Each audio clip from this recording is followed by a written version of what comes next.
नमस्कार आप सभी को। मेरा नाम है कुशाग्र सिंह और स्वागत है आप सभी का मेरे एक नई वीडियो में। तो आज की वीडियो में मैं आपको कंचनजंगा एक्सप्रेस के एक्सीडेंट के बारे में बताऊंगा, जो अभी हाल फिलहाल में कल के ही दिन हुआ है, यानी कि 17 जून 2024 को। अब यहाँ पर ये गाड़ी जो है ये चलती है सबरूम से लेकर सियालदह के बीच में, और वहीं जब ये गाड़ी निकलती है न्यू जलपाईगुड़ी स्टेशन से, तो उसके बाद में यहाँ जो अगला ही स्टेशन है रंगापानी, तो वहाँ से जस्ट निकलते ही इसका एक्सीडेंट यहाँ हो जाता है। और रंगापानी के बाद यहाँ पर चटरहाट रेलवे स्टेशन था, तो इन दोनों के बीच में ही यहाँ पर इसका एक्सीडेंट हुआ है। और ये एक्सीडेंट कैसे होता है, तो देखिए पीछे से एक मालगाड़ी जो कि कंटेनर वाली गाड़ी थी, तो वो आके इसको सीधा का सीधा ठोक देती है बहुत जम के। अब जो कंटेनर वाली गाड़ी थी वो कौन सी है, तो देखिए मैं आपको बता दूं, वो मालगाड़ी का ट्रेन नंबर था GFCJ। और मालगाड़ी में मैं आपको बता दूं कि ऐसा होता है कि भाई जो भी इसका ट्रेन नंबर है तो वहीं की ये गाड़ी होती है, मतलब कि जहाँ भी ये गाड़ी जा रही होती है तो उस स्टेशन का कोड ही यहाँ पर मालगाड़ी का ट्रेन नंबर होता है। तो GFCJ जो है ये झारसुगुड़ा का कंटेनर डिपो है, मतलब कि ये झारसुगुड़ा के कंटेनर डिपो जा रही थी मालगाड़ी। और कौन सी गाड़ी थी, कंटेनर वाली गाड़ी ये थी, मतलब कि BLC वैगन इसमें लगे हुए थे।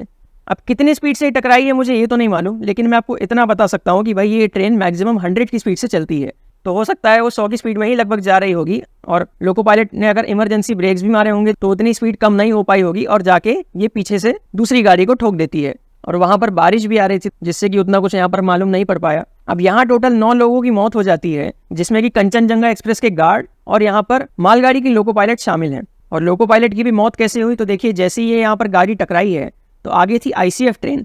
अब ICF ट्रेन के कोचेस उतने सेफ नहीं होते हैं। कंचनजंगा एक्सप्रेस अभी भी अपने पुराने कोचेस के साथ ही चल रही थी और वो बिल्कुल भी सेफ नहीं है। यहाँ पर नए LHB कोचेस अब इंट्रोड्यूस हो गए हैं जो कि काफ़ी ज़्यादा सेफ हैं, और ऑलमोस्ट सारी दूसरी गाड़ियों में ये कोच लगने भी लग गए हैं।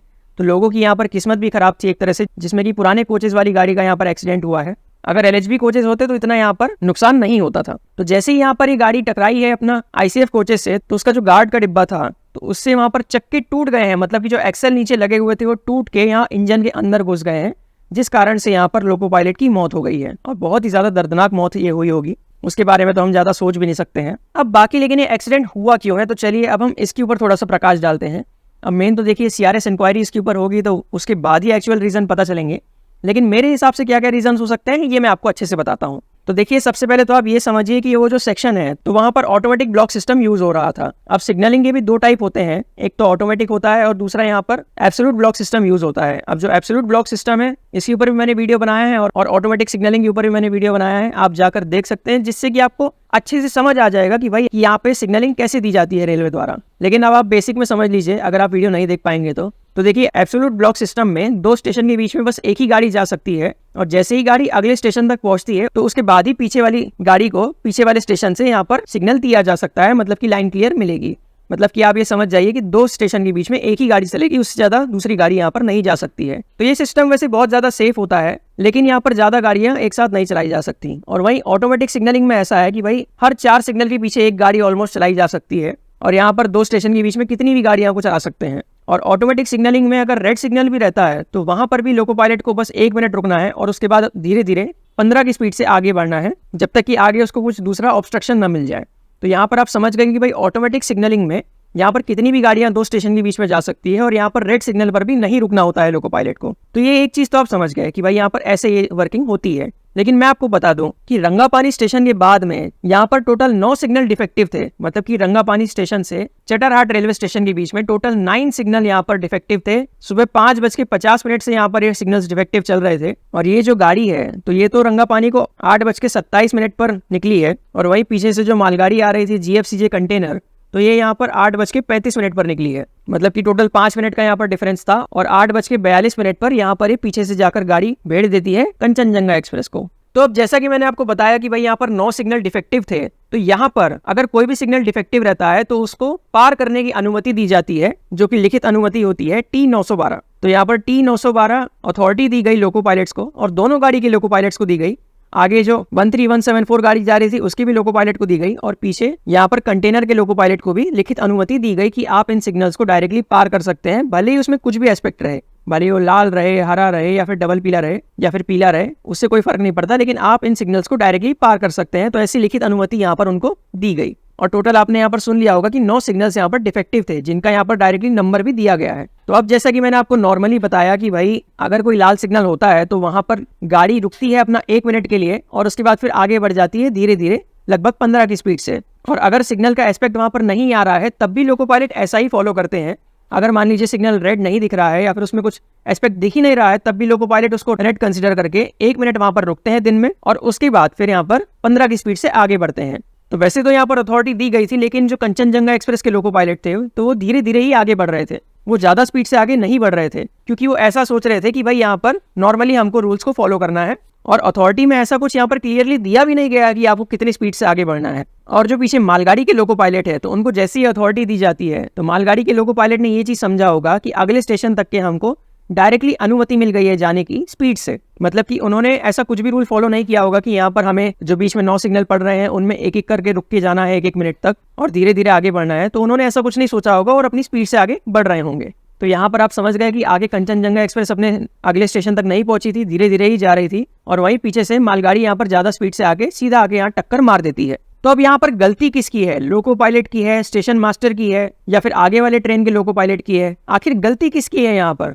तो देखिए मैं आपको बता दूं, यहाँ ये अथॉरिटी जो है यही बराबर नहीं है। अब जो TA 912 अथॉरिटी है तो उसमें कहीं पर भी स्पीड का मेंशन नहीं है और ना ही यहाँ पर ऐसा दिया है कि भाई कोई भी सिग्नल की खराबी होने के बाद एब्सोल्यूट ब्लॉक सिस्टम बना देना चाहिए। तो ये चीज यहाँ पर बहुत ज्यादा गड़बड़ी की बात है भाई, यहाँ पर रेलवे के रूल्स में ही गड़बड़ी है जिस कारण से एक्सीडेंट यहाँ पर हुआ है। अब देखिए जो अथॉरिटी है तो उसमें डायरेक्टली यहाँ पर लिखा होना चाहिए कि इतनी स्पीड से ही आपको गाड़ी चलाना है। अब आगे वाली गाड़ी के लोको पायलट तो बहुत ही ज्यादा कॉशियस होके गए हैं, लेकिन पीछे वाली गाड़ी के लोको पायलट ने उतना नहीं सोचा है। यहाँ पर लेकिन एक चीज लिखा गया है कि in addition you are also authorise to pass semi automatic manual operated gate stop signals on being signalled pass such signals by a railway servant in uniform. मतलब कि अगर कोई रेलवे सर्वेंट होगा सेमी ऑटोमेटिक सिग्नल में या फिर manually operated या फिर गेट स्टॉप सिग्नल पर, तो उनको देखकर यहाँ पर आगे बढ़ना है। लेकिन यहाँ पर गौर करने वाली बात यह है कि ऑटोमेटिक सिग्नल्स का यहाँ पर मेंशन नहीं किया गया है।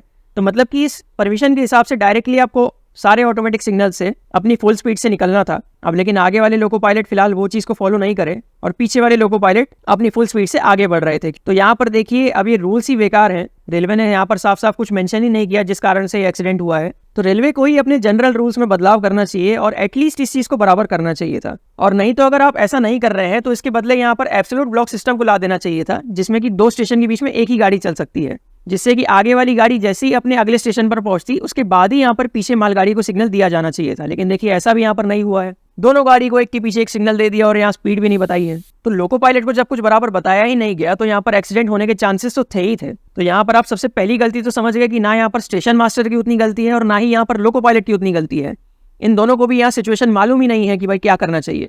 और वैसे भी ऑटोमेटिक सिग्नलिंग को लगाए हुए ज्यादा टाइम नहीं हुआ है, जिस कारण से इनको रूल्स उतने ज्यादा क्लियर भी नहीं है। और रूल्स भी मैंने आपको यहाँ पर दिखा दिया, ये अथॉरिटी आप देख भी पा रहे होंगे कि यहाँ पर साफ साफ किस तरह से लिखा हुआ है। स्पीड यहाँ पर कहीं लिखी नहीं गई है, प्राइवेट नंबर भी यहाँ पर नहीं दिया गया है। अब प्राइवेट नंबर अगर दिया जाता तो उसका मतलब ये होता है कि अगले स्टेशन तक यहाँ पर कोई गाड़ी नहीं है, लेकिन यहाँ पर प्राइवेट नंबर भी नहीं दिया गया है, जिसका मतलब ये था कि लाइन क्लियर एकदम भी नहीं है, बीच में कोई गाड़ी चल रही है लेकिन यहाँ स्पीड भी मेंशन नहीं थी। तो यहाँ साफ साफ कहीं ना कहीं देखा जाए तो अथॉरिटी में ही गलती है, रेलवे की नियम यहाँ पर बराबर नहीं है, जिस कारण से एक्सीडेंट हुआ है। और मैं आपको बता दूं ऐसा पहली बार नहीं है कि ऐसा एक्सीडेंट हो रहा है। इसके पहले अगर हम 2023 की बात करें तो देखिए ज्यादा दिन नहीं हुए हैं और मैं आपको बता दूं कि अक्टूबर 29, 2023 में यहाँ पर आंध्र प्रदेश में रेल एक्सीडेंट हुआ था और ये भी बहुत ज्यादा खतरनाक था। विजयनगरम के पास में यहाँ पर जो विशाखापट्टनम रायगढ़ पैसेंजर जा रही थी तो उसने यहाँ पर बहुत बुरी टक्कर मार दी थी विशाखापट्टनम पलासा पैसेंजर को, और वहां पर भी ऐसी सेम इंसिडेंट हुआ था कि वहां पर भी सिग्नल खराब थे।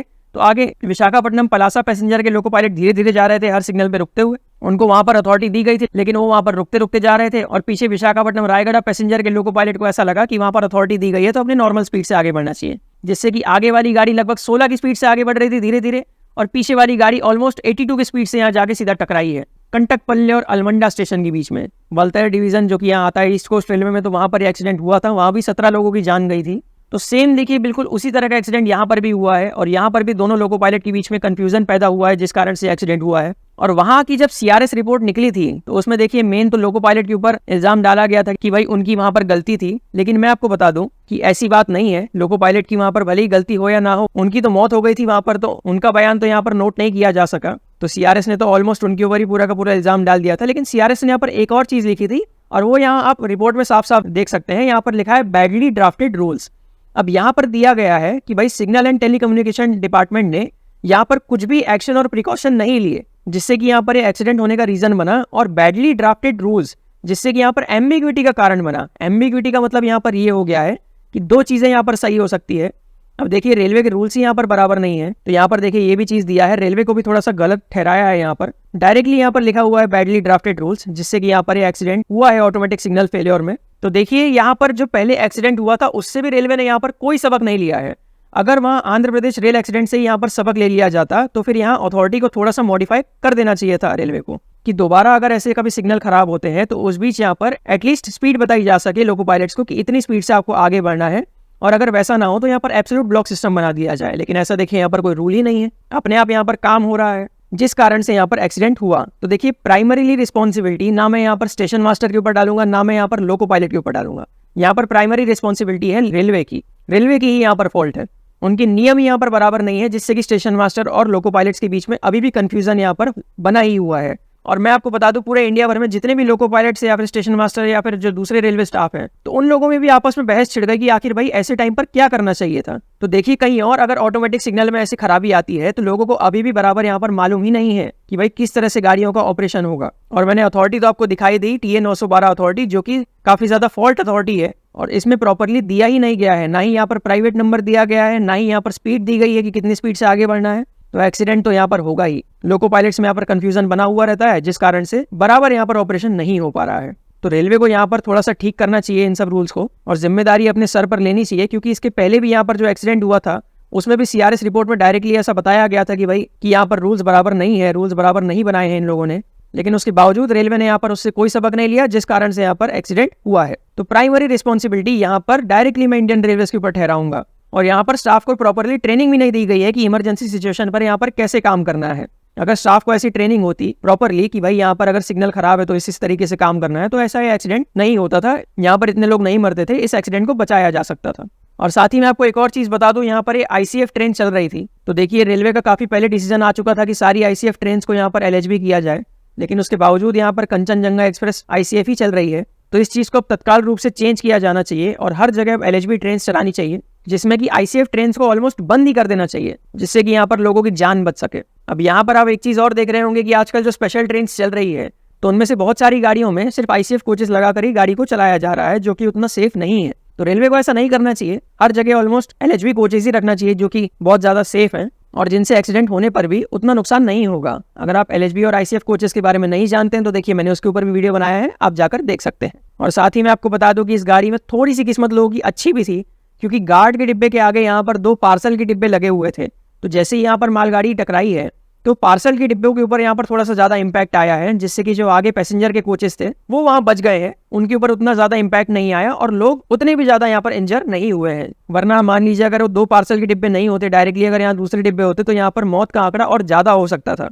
तो यहाँ पर थोड़ी सी लोगों की किस्मत भी अच्छी है इस गाड़ी में, जिससे कि आगे के लोग थोड़ा सा बच गए हैं। लेकिन अनफॉर्चुनेटली यहाँ पर गार्ड की मौत हो गई है। और लोको पायलट का अगर मैं आपको बताऊं पीछे वाली गाड़ी के, तो जैसे ये टकराए हैं कंचनजंगा एक्सप्रेस से, तो कंचनजंगा एक्सप्रेस का जो गार्ड का डिब्बा था उस पर जैसे ही ठोकर मारी है तो यहाँ पर नीचे उसके चक्के टूट गए हैं, जो यहाँ पर एक्सल लगे हुए थे टूट के सीधा इंजन के अंदर घुस गए हैं, जिस कारण से यहाँ पर लोको पायलट की दर्दनाक मौत हो गई है। आप यहाँ पर फोटो में देख ही पा रहे होंगे कि किस तरह से यहाँ पर लोको पायलट अपनी जान गंवा बैठे यहाँ पर इतने बुरे एक्सीडेंट में। बाकी अभी CRS की यहाँ पर इंक्वायरी होगी, जिससे कि और यहाँ पर रीजंस पता लगाया जा सकेगा कि भाई आखिर ये एक्सीडेंट क्यों हुआ है, क्या यहाँ पर रीजंस हो सकते हैं।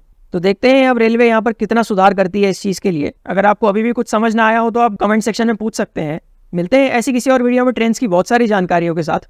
Thank you so much for watching this video. धन्यवाद।